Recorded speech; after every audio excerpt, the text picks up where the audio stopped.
The chips are coming home. No, I'm not talking about potato chips. I'm talking about computer chips. And in most recent news, the state of New York has gained a huge foothold in this regard as now Micron has announced they're going to be spending up to $100 billion on a chip plant and bring 9,000 high-paying jobs to New York town, which is located just outside of Syracuse, New York. And I'll also be talking about how President Biden visited Poughkeepsie, New York, to tout a $20 billion investment for chip development at its local IBM plant. My name is Brian Barsoon. I upload YouTube content. Like, share, and subscribe if you enjoy the content. Fast approaching 100 subscribers. So if you like my content, please consider subscribing. And hit that notification bell so you can know when my videos go live. But just starting off here with the story with Micron. So it's going to be up to $100 billion investment on a massive semiconductor plant in upstate New York. It'll be in a suburb of Clay and will employ up to 9,000 people. And the average salary will be around $100,000 per year, and will give an extra 40,000 contractors an increase in jobs as well. So it's a great win for New York in this sense. Obviously, a lot of the chip production has been overseas, primarily in Taiwan.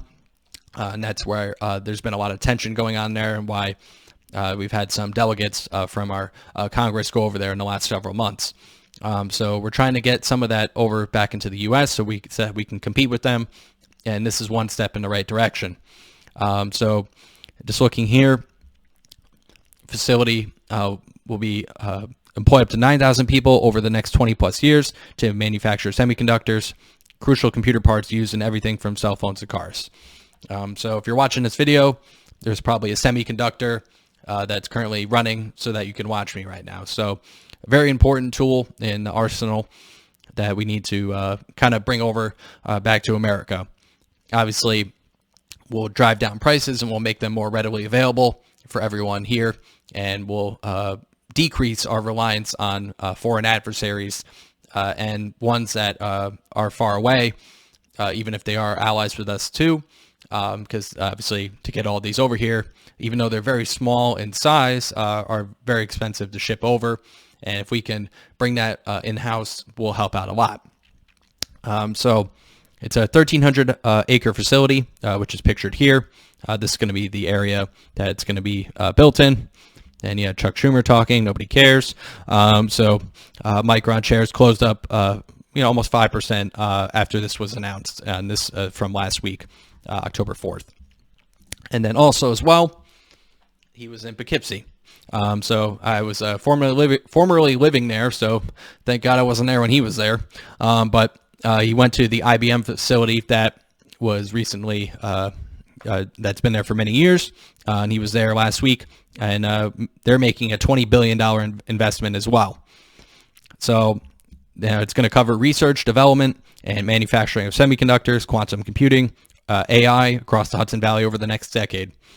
And Made in America is no longer a slogan, Biden said in a speech at Poughkeepsie's IBM facility. I wonder if he thought that was 2 words or 3 words. We'll have to ask him and find out, because he thinks it's 2 words. God. Since we've been elected, we've created blah, blah, blah, manufacturing jobs, and we're just getting started, he pledged.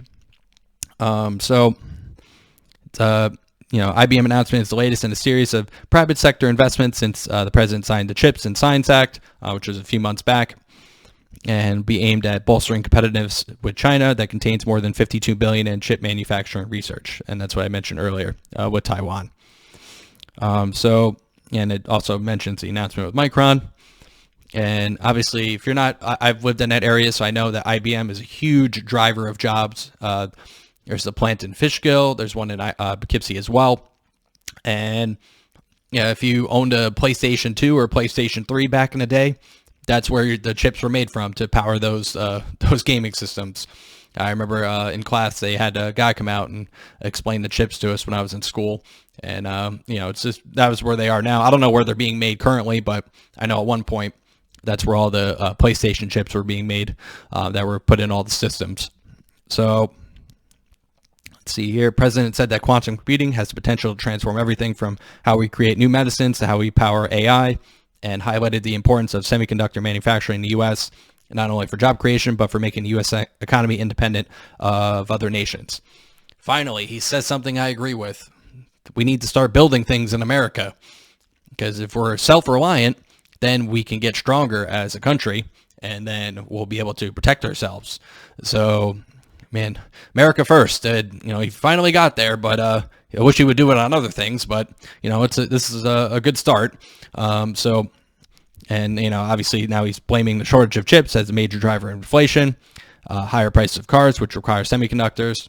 Partially true, partially due to the Federal Reserve just pumping money into the economy. But that's a whole nother video.